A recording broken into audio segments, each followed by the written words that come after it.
अस्सलामु अलैकुम। सबसे पहले आप सब देखने वालों के लिए दिल से दुआ गो हूँ।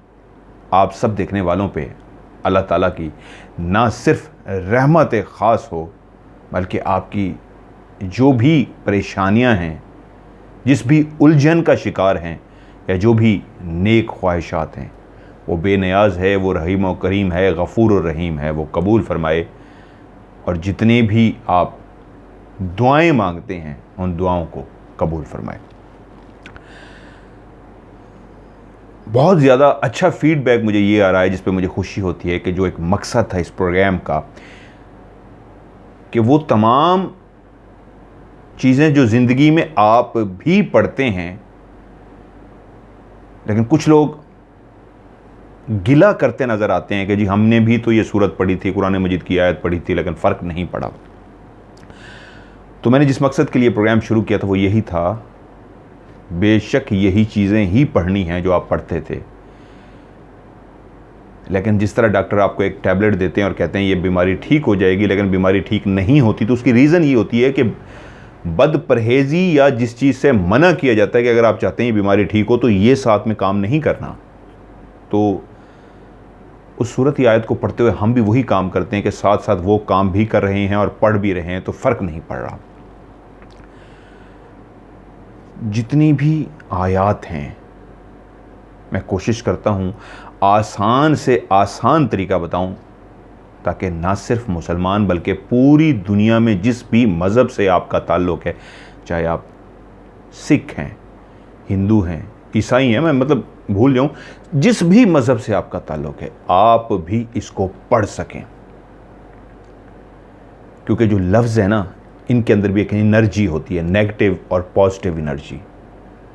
मोहब्बत के कलमात के अंदर पॉजिटिव एनर्जी होती है, अगला बंदा हैप्पी हो जाता है, और गाली गलोच और बुरे अल्फाज जो होते हैं उनके अंदर नेगेटिव एनर्जी होती है। साथ ही जो हैप्पी मूड में बैठा होता है उस गालम गलोच से सैड हो जाता है, उसकी खुशी ख़त्म हो जाती है। तो इसका मतलब ये है, वो जो लफ्ज़ अदा हुए ना, एक तलवार का ज़ख़म लगता है ना, वो भर जाता है, ठीक हो जाता है, लेकिन जो ज़ुबान के लफ्ज़ों का ज़ख़म होता है ये कभी नहीं भिरता, ये दिल पे छप सा जाता है। इसलिए लफ्ज़ तासीर रखते हैं। तो जब आप चाहते हैं कि इनकी तासीर आपको भी मिले, तो कुछ चीज़ें ऐसी होती हैं जो आपने पहले लाजमी करनी होती हैं, जिसके लिए मैंने प्रोग्राम शुरू किया था। सबसे पहले यकीन कामिल, वो जो ऊपर है, तमाम जहान का मालिक है, वो आयत पढ़ने से पहले उस पर यकीन कामिल बनाना कि ये मेरा काम हो जाएगा, समझे आपका काम हो गया। रीज़न, आपने पॉजिटिव एनर्जी लगा दी ना, और वही कलाम पढ़ा, उसकी तासीर भी आपने ले ली, आपका काम हो गया। दूसरी बात, रब की मखलूक का दिल नहीं दुखाना।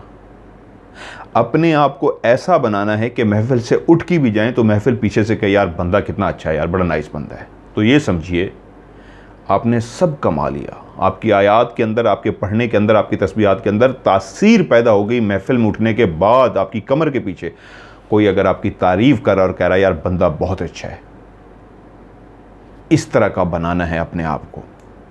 अगर सामने बैठ के कहें क्या बात है, बड़ा ज़बरदस्त बंदा है, उठ के गए पीछे कोई बुरे अल्फाज में जिक्र कर रहा है, तो इसका मतलब है आपके अंदर कुछ ना कुछ गड़बड़ है, उसको ठीक करें। तीसरी और आखिरी बात, आप अगर ताकतवर हैं तो माफ़ करना सीखें, बदला लेना छोड़ें, मोहब्बतें बांटें, नफ़रतों को ख़त्म करें। तमाम इंसान अल्लाह ताला की बनाई हुई मखलूक है। मैं कहता आ रहा हूँ एक बात, मैं एक आम सा इंसान हूँ, मुझे कोई ख़ास चीज़ें नहीं आती। मुझे सिर्फ ये पता है कि मैंने एक आम इंसान ने यकीन कामिल बना के जब अपने रब से मांगा है तो उस रब ने मुझे अता किया है। और मैंने उसके बाद कई लोगों से आमने सामने बैठ के, अमेरिका में जब मैं था तो एक सिख भाई थे, उन्होंने पूछा और उनको मैंने जब पढ़ने के लिए बताया, यकीन मानिए उनकी मुझे कॉल आई कि मेरा काम हो गया है। ये इस तरह का एक वाक़या ने, कई ऐसे लोग मिले जो दूसरे मज़हब से थे, मुसलमान नहीं थे, लेकिन उनको मैंने पढ़ने के लिए बताया तो उनका काम हो गया और आज तक वो पढ़ रहे हैं उस चीज़ को। तो फिर एक ऐसी चीज़ जिसके करने से आपका काम होता है, मेरे ऊपर भी फ़र्ज़ है मैं उसको सिखाऊं। तो आप लोगों पे भी फ़र्ज़ है उसको आप भी उस वीडियो को इसलिए शेयर कीजिए जिस तरह आपका भला हुआ है किसी और का भी भला हो। क्योंकि बहुत सारे लोग, मैं आज आपको एक बात कहूँ, सच्ची बात है, आप लोग देख के ना आप फैला सकते हैं वीडियो को, लेकिन आप फैलाते नहीं हैं, तो ये भी काम चोरी है। यानी कि आप खुद चाहते हैं आपको फ़ायदा हो, लेकिन आपने दूसरों को फ़ायदा नहीं दिया, तो आपका काम कैसे होगा। जिस वक्त नीयत ये होती है कि यार सबका भला हो, तो यकीन मानिए सबका भला होता है।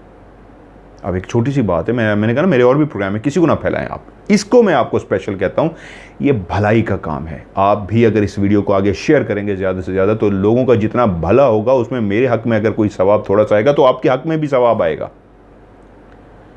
क्योंकि नीयतों के हाल अल्लाह ताला जानता है। तो इस नीयत से कि आपको भी सवाब पहुँचे, और असल ये जो नीयत होनी चाहिए कि अल्लाह ताला की जो अगली मखलूक जिसको आप शेयर करें उसका भी भला हो। तो इसलिए लाजमी ये काम कीजिए, क्योंकि मैंने देखा आप लोग इस मामले में कंजूसी करते हैं।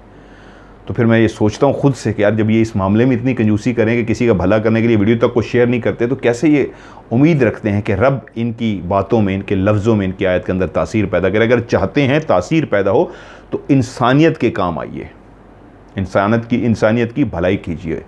तो ये भी भलाई है, इंसानियत का काम है। इस वीडियो को आगे शेयर कीजिए। आज की वीडियो, अच्छा एक सवाल भी मुझसे लोगों ने पूछा है कि जब आप राज प्रोग्राम करके आते हैं तो क्या आप दायरा कड़ा करते हैं घर आके? जी बिल्कुल। जब हम लोग राज प्रोग्राम करते हैं तो जो आपका सवाल था असल में ये था कि क्या वो मखलूक आपका पीछा करती है आपके घर तक? 100% करती है जी, और कई दफ़ा पीछा करती है। मैं और मेरी टीम एक तो बावजू होके जाते हैं, और जब हम लोग वापस आते हैं तो कोशिश ये होती है कि हम लोग सारे गुस्ल करके कपड़े चेंज कर लें। वेदर पे डिपेंड करता है, पाकिस्तान है और बाज़ औक़ात अगर सर्दियाँ हैं तो हीटर नहीं चल रहा, इस तरह के जो इश्यूज़ होते हैं उनसे हट के कोशिश ये होती है कि हम गुस्ल करें, कपड़े चेंज करें। लेकिन जब हम घर से दाखिल होने लगते हैं तो घर में पहला कदम रखने से पहले सब ने वहीं पे खड़े होकर पढ़ना होता है। ऐसे नहीं है कि आपने गेट खोला और अंदर दाखिल हो गए, नहीं, हम सारे अपने अपने गेट्स पे खड़े होकर पहले पढ़ते हैं, पढ़ने के बाद फिर एक कदम रखते हैं, फिर उसके बाद अगला कदम रखते हैं और घर में दाखिल होते हैं। और स्पेशली जो मेरा घर है ये हर वक्त दायरा कड़ा में होता है। मैं इसको हर वक्त कोशिश करता हूँ जो चीज़ें आपको सिखा रहा हूँ वो खुद भी मैं उन पर अमल करता हूँ। मैं खुद भी अपने घर पे छिड़काव करता हूँ और पढ़ाई करके दम करता हूँ, दायरा कड़ा लगाता हूँ। अगर मैं ऐसा ना करूँ तो मेरी या मेरी फैमिली की ज़िंदगी को नुकसान हो सकता है। क्योंकि सिर्फ राज नहीं करते हम, मैं स्पेशली अपनी बात इसलिए कर रहा हूँ कि बहुत सारे लोग जो मुझसे मिलते हैं, जिनके मैं काम करता हूँ, जिनका मैं तोड़ करता हूँ, तो जिन्होंने वो जादू किया होता है उनकी तरफ से बड़ी धमकियाँ आती हैं, उनकी तरफ से ब्लैक में मतलब मुझे मारने की धमकी आती है कि आपको हम मार देंगे, हम आपको ख़त्म कर देंगे, रात आज आपकी ज़िंदगी की आखिरी है। बहुत सारे इस तरह के मैसेज आते हैं कि आज मिल लो अपनी फैमिली से जितना मिल रहा है, बल्कि जितने मिलने वाले हैं उनसे मिल लो, सुबह तुम सूरज नहीं देख सकोगे, आज तुम्हारी आखिरी रात है। इससे भी बुरे बुरे मैसेज आते हैं, लेकिन मैं इसकी टेंशन नहीं लेता। मैंने आपको कहा ना, मैं डरता इसलिए नहीं हूँ कि जो रात अल्लाह ताला ने मेरी कब्र में लिखी है वही रात मेरी कब्र में होगी, इसलिए मुझे किसी बात का डर नहीं है। जो लोग धमकियाँ देते हैं, कुछ धमकियाँ इस तरह की भी आती हैं कि जी आपने हमारा काम को बुरा भला कहना शुरू कर दिया। मैं उसको खुल के नहीं कहूँगा, वो लोग फिर नाराज़ हो जाएंगे, इसलिए कि मैं दबे लफ्ज़ों में कह देता हूँ, भाई जी मैं जो चीज़ सिखा रहा हूँ और कह रहा हूँ आप सबको भी, जो भी ये सीख रहा है, मुझे बहुत सारे लोगों ने कहा जी हमें क्या इजाज़त है हम आगे भी इसको लोगों को करके दें। तो आज एक शर्त भी रख रहा हूँ मैं, अगर आप लोगों को आगे करके देंगे तो फ़ी सबीलिल्लाह करके देना, 1 रुपया भी नहीं उनसे हदिया पकड़ना, वरना मैं आज आपको गारंटी से कह रहा हूँ ये सब कुछ उल्टा हो जाएगा आपके साथ। आप रब की पकड़ में आ जाएंगे, रहमतों की बजाय आप पे परेशानी और मुसीबतें आ जाएंगी। इसलिए अगर कोई ये चाहता है मैं किसी और को भी करके दूँ तो अल्लाह की रज़ा के लिए, अल्लाह की खुश करने के लिए कीजिए, इसमें पैसे नहीं लेने। और मैं भी ये जो करता हूँ अल्लाह की खुशी के लिए करता हूँ, अल्लाह की रज़ा के लिए करता हूँ, फ़ी सबीलिल्लाह करता हूँ, कोई पैसे नहीं लेता। तो इसलिए लोग मुझे धमकियाँ देते हैं कि तुम एक तो लोगों को सिखा भी रहे हो, तुम कहाँ से बन गए हो, हम तुम्हें नहीं छोड़ेंगे, हम तुम्हें ये कर देंगे वो कर देंगे। मतलब उनका कहने का मतलब ये होता है कि इसके तो हदिया होते हैं, तुम हदिये के बगैर क्यों कर रहे हो। मैं इस टॉपिक नहीं है मेरा आज का, मेरा काम है अल्लाह के मखलूक के काम आना और मैं आगे भी करता रहूँगा। और मैं कोशिश करता हूँ तमाम मज़ाहिब के लिए सिखाऊं, सिर्फ मुसलमानों के लिए नहीं, क्योंकि बहुत सारे मैसेज जो मुझे व्हाट्सएप पे आते हैं वो ये होते हैं जी मेरा ताल्लुक़ तो हिंदू फैमिली से है, इस फैमिली से, हम कैसे पढ़ें, हमें तो पढ़ना नहीं आता। तो फिर मैं उनके लिए कोशिश करता हूँ ऐसी चीज़ लेके आऊँ जो आसान हो उनके पढ़ने के लिए, ताकि उनको हल मिल सके, रिज़ल्ट मिल सके। सो आज जो चीज़ मैं आपको बताने जा रहा हूँ, तमाम मज़ाहिब के लोग और स्पेशली वो लोग जो कहते हैं, अक्सर मुझसे कहते हैं मदर साहब मेरे साथ ही ऐसा क्यों होता है, बहुत दफ़ा ये जुमला मुझे सुनने को मिला है कि मेरे साथ ही ऐसा क्यों होता है। मतलब वो यूँ समझते हैं कि जो बुरा हो रहा है सिर्फ उनके साथ हो रहा है, बाकियों के साथ नहीं हो रहा। स्पेशली ये वो लोग होते हैं जो बिल्कुल डिसहार्ट हो चुके होते हैं, आखिरी स्टेज पे पहुंच गए होते हैं। अक्सर लोग मुझे फ़ोन करके कहते हैं जी हम सोच रहे हैं हम खुदकुशी कर लें। मैं कहता हूँ क्यों? तो वो कहते हैं इसलिए कि जी हमारे साथ ही पता नहीं ऐसा क्यों होता है। अब तो इस ज़िंदगी से नफ़रत सी हो गई है, दिल कई दफ़ा कोशिश करने की कोशिश की है कि हम अपनी ज़िंदगी को ख़त्म कर दें। तो आज उन सब के लिए मैं आपको दावे के साथ एक बात बताने जा रहा हूँ। वो तमाम लोग, सिर्फ वो नहीं जो मुझे कहते हैं जी हम खुदकुशी करने जा रहे हैं, ज़िंदगी से मायूस हो चुके हैं, जो कहते हैं हमारे साथ ही क्यों होता है, वो तमाम इनसे हट के वो तमाम लोग भी पीरों फ़कीरों आमलों अपने अपने मज़हब के जितने भी बड़े हैं उनके पास जाके इलाज करके पढ़ाई करा के सब कुछ करा के थक चुके हैं।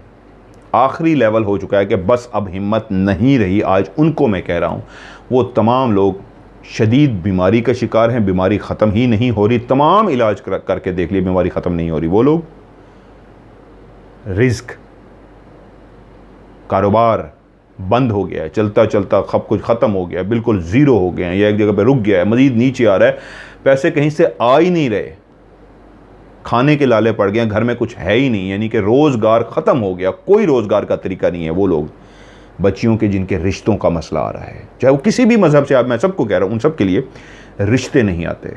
बच्चियाँ बैठे बैठे घर में ओवर एज हो गई हैं, रिश्तों का मसला है, सेहत का मसला है, कारोबार का मसला है, रोज़ी का मसला है, जिन्नात का मसला है, जादू का मसला है, असरात का मसला है, तावीज़ात का मसला है, या किसी भी किस्म का कोई मसला है। आज उन सब के लिए दो तरीके बताऊंगा। एक तो है सिंपल तरीका उन सब लोगों के लिए जिनका ताल्लुक मुसलमान से नहीं है, दूसरे मज़हब से है, चाहे किसी भी मज़हब से है। एक तरीका है उनके लिए, वो तमाम लोग जो जिस भी मज़हब से ताल्लुक़ रखते हैं, सिर्फ मुसलमान नहीं, जिस भी मज़हब से, हिंदू, ईसाई, सिख, जोश, जो भी मज़हब है, ला तादाद अक्सर लोग मुझसे पूछते हैं जी ला तादाद क्या मतलब होता है? इसका मतलब होता है जी जिसकी कोई तादाद नहीं, ज़्यादा से ज़्यादा एंड लेवल पे जाके पढ़ना है आप लोगों ने। जो मकसद है दिल में, बीमारी है, कारोबार है, रिश्ता है, शादी है, कोई बंदिश है, नज़र बद है, हसद है, रुकावट आ गई है, कोई एक काम है चाहते हैं, बाहर सफ़र करना चाहते हैं, कुछ भी चाहते हैं, कोई मिशन है या जादू है जो छोड़ ही नहीं रहा, जिन्नात हैं जो कब्ज़ा करके बैठ गए हैं, पूरे घर पे बसेरा है, हर वक्त नज़र आते हैं, तंग करते हैं, जितना भगा चुके हैं। इन सब के लिए आपने करना क्या है, जिस काम के लिए करना है, पहले एक काम के लिए करना है। मिसाल के तौर पे एक शख्स कहता है मेरे घर में जादू है, मैं चाहता हूँ इसका तोड़ हो जाए, वो। और एक शख्स कहता है कि मेरे घर में जिन्नात है, मैं उनको निकालना चाहता हूँ, वो। क्या करेंगे?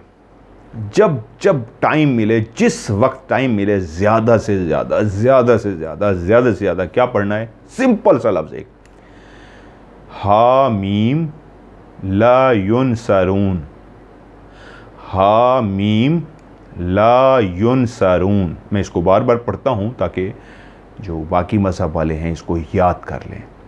हा मीम ला युनसरून, हा हे, जिस तरह हामिद लफ्ज़ होता है, हामिद या हलाल, हे, हलवा, हे वाले जो लफ्ज़ होते हैं, हा मीम, इसको याद कर लें।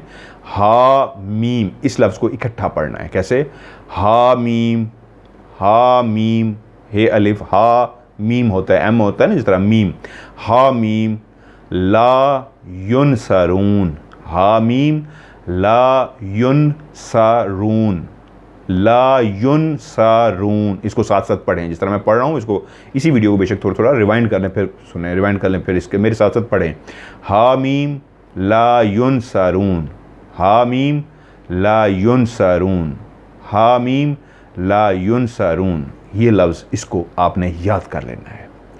जो भी दिल में मिशन है, वो रिश्ते का है, वो बंदिश का है, वो शादी का है, शादी जायज़ नाजायज़ नहीं, जायज़ जगह पे अगर शादी करना चाहते हैं, वो जिन्नात का है, वो जादू का है, वो कोई भी मसला है, कोई एक मकसद है पूरा करना चाहते हैं, पढ़ाई में पेपर हैं, पेपर चाहते हैं मैं क्लियर कर लूँ, कोई भी एक नेक मकसद है, बुरा मकसद नहीं। ये ना हो कि आप दुआ करें जी मैं जिन बन जाऊँ, ऐसा तो पॉसिबल नहीं है। नेक मकसद, जायज़ मकसद, मतलब नाजायज़ से मुराद ये होती है ना जी, आप पढ़ना शुरू कर दीजिए, मैं खैर बात कहीं और निकल जाएगी।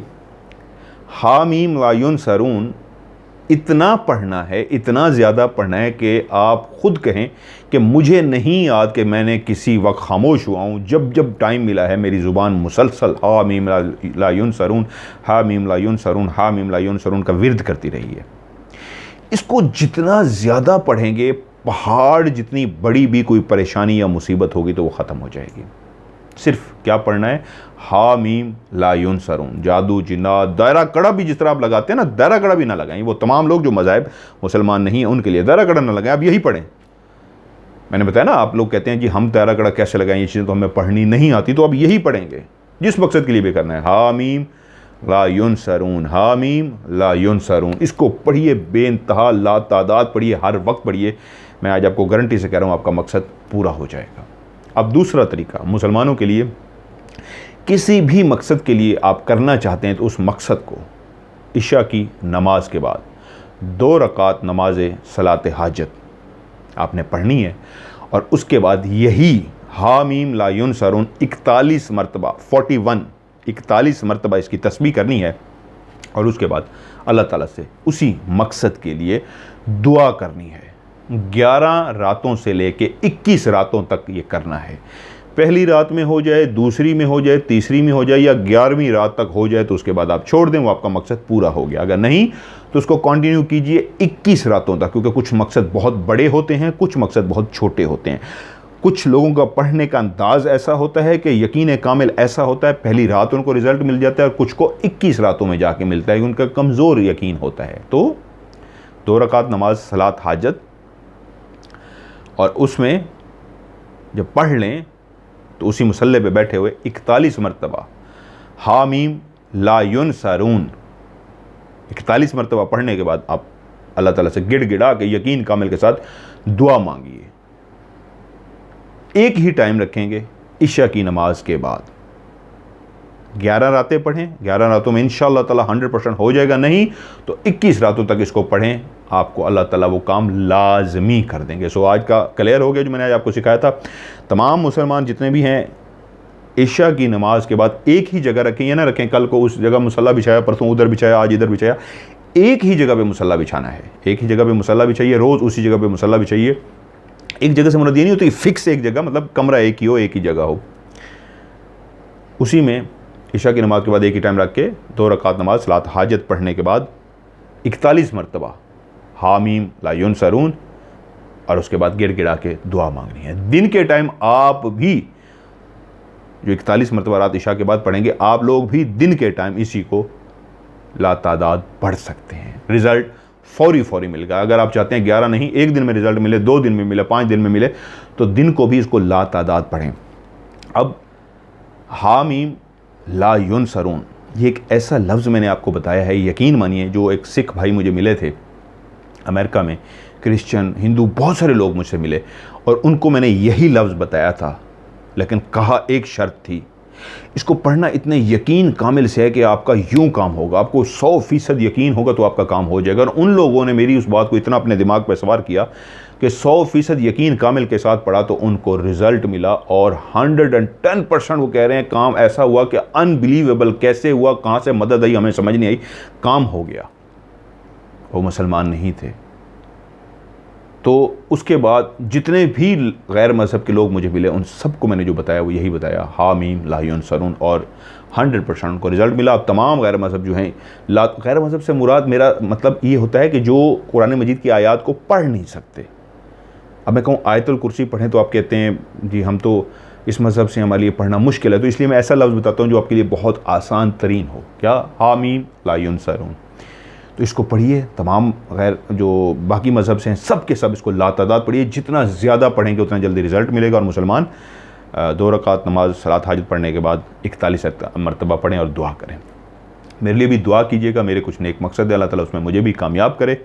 और वो मकसद कुछ ख़ास नहीं है, सिर्फ इतना है, कोई ऐसा इदारा, कोई ऐसा ट्रस्ट, कोई ऐसी चीज़ मैं बना सकूँ जिसमें मैं ख़ुद उसकी सरपरस्ती करूँ और अपने हाथों से जो हक़दार हैं, गरीब हैं, उनमें बाँटूँ, उनको दूँ। ये एक मेरी शदीद ख्वाहिश है मरने से पहले कि या अल्लाह मुझे तौफ़ीक दे कि मैं एक इदारा बना सकूं जिसमें मैं गरीब लोगों की मदद कर सकूं।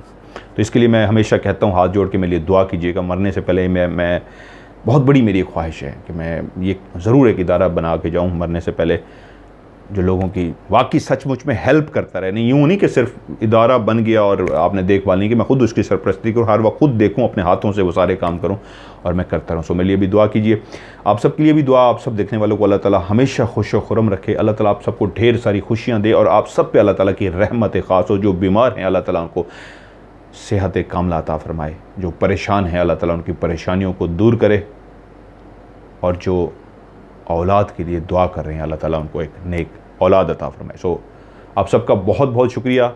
आज के इस अमल को जो मैंने बताया है दिल से कीजिए, यकीन कामिल से कीजिए, आपको 100% इसका रिज़ल्ट मिलेगा। मैं खुद भी करता हूं और तमाम मिलने वालों को आज तक कराया है, उन सबको भी रिज़ल्ट मिला, तो इंशाल्लाह आपको भी मिलेगा। अपना ढेर सारा ख्याल रखिएगा। खुदा हाफिज़।